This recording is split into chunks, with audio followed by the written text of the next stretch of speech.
Shri A.B. Akoijam.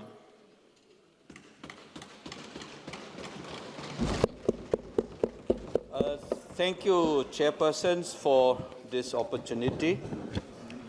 You know, I just wanted to remind the House that when the first time when the motion for imposition of the precedent rule was introduced after a grueling sessions on discussions on constitution, it's strange that it seems all the representatives from the state did not get a chance to speak.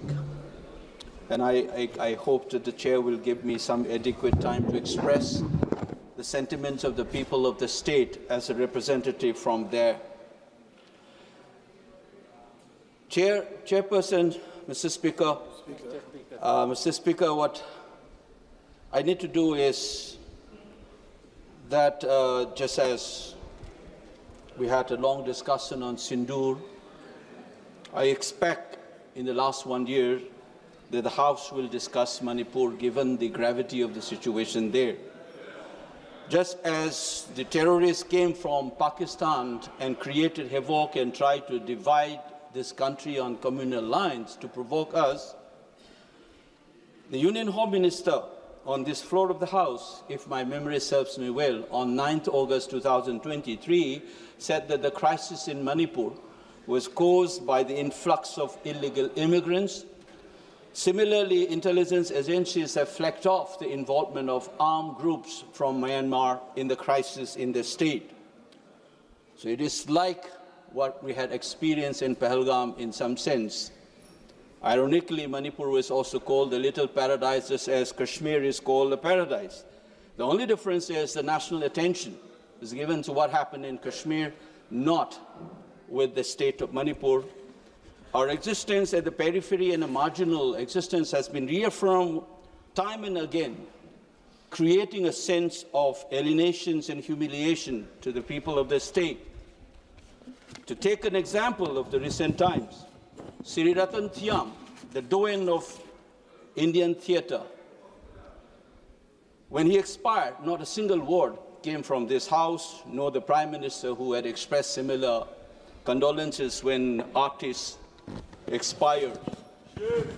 This is a shameful reminder that how marginal Manipur is. However big you are and however role you have played in this country, the stature of Ratan Thiam, I don't need to repeat. Globally, he was mourned, and luckily some of the chief ministers from the eastern states did mourn his demise. Now let me put 2-3 issues here about the extension of the precedent rule.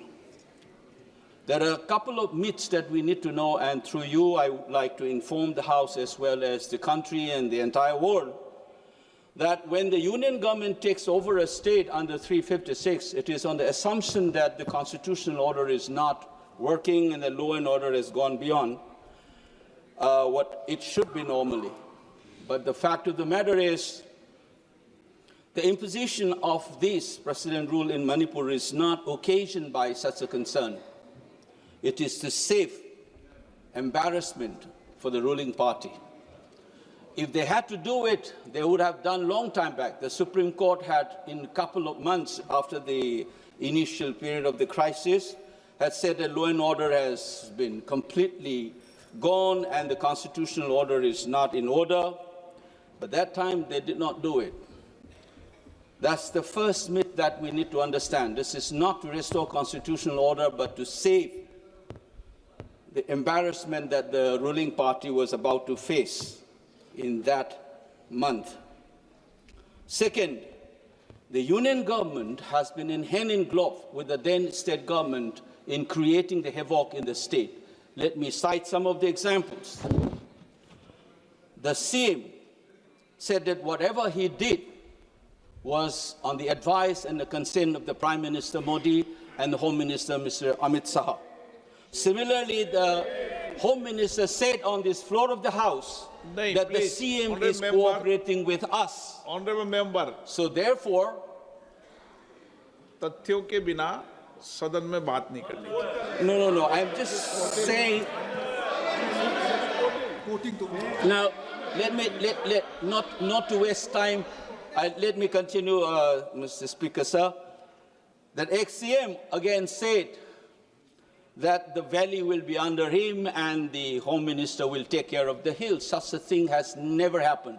The subversion of the federal polity and constitutional order was already there. And third, the example,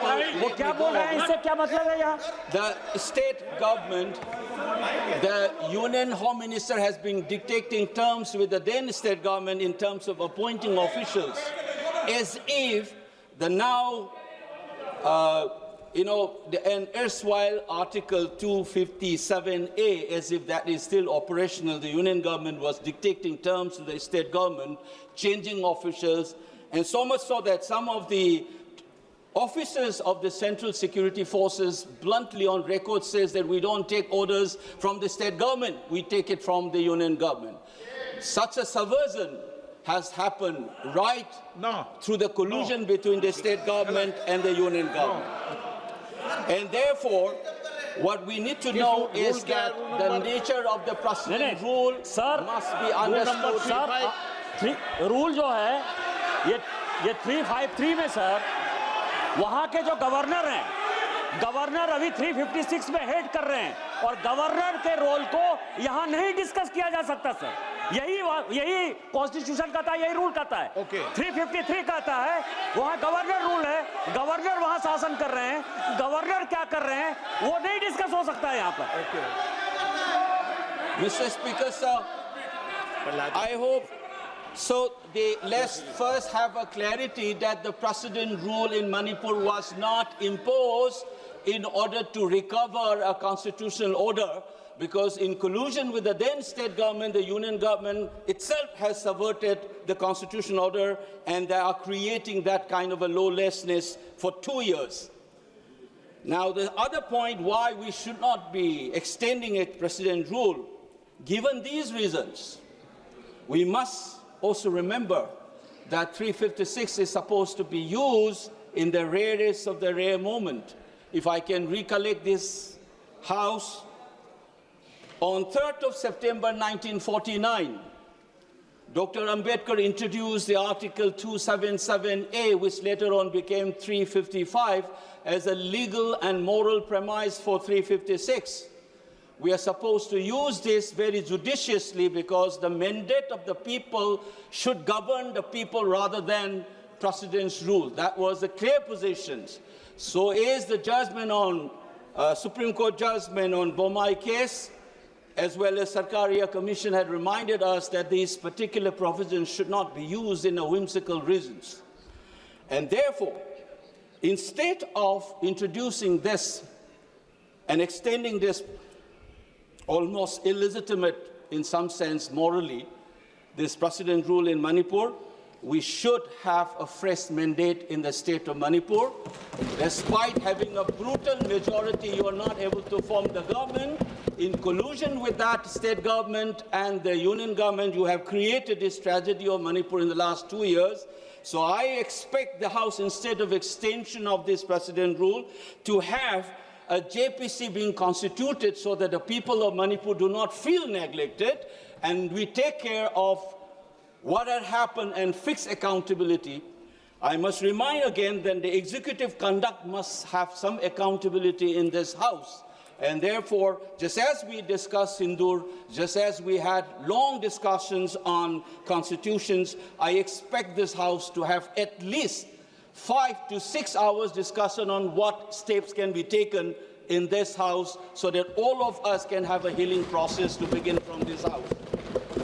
And I would like to end my interventions by appealing to the rest of the country as well. We have suffered constantly this humiliation and constantly reminding that you don't matter. The crisis in Manipur is unprecedented. Our LOP has said it. You have never seen the challenge to the Indian state's legitimate use of physical force has been challenged. Nowhere has it happened. The partition of 1947 is a living reality in Manipur today.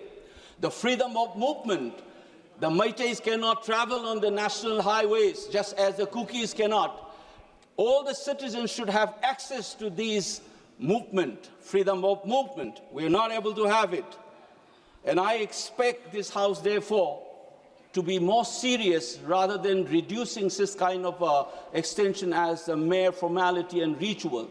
The pain and suffering of the people of that state, and so far as the 19th state of this union, this House must take it seriously, just as you have taken seriously on the question of Pahalgam and that of any other issues in this country. So I therefore object to this extension of precedent rule, and I demand that instead of this, please dissolve that assembly, let's have a fresh mandate, and the rule of the people, will of the state must have the say, rather than dictating terms, even if it's a small state. Thank you, Mr. Speaker, sir. Manipur.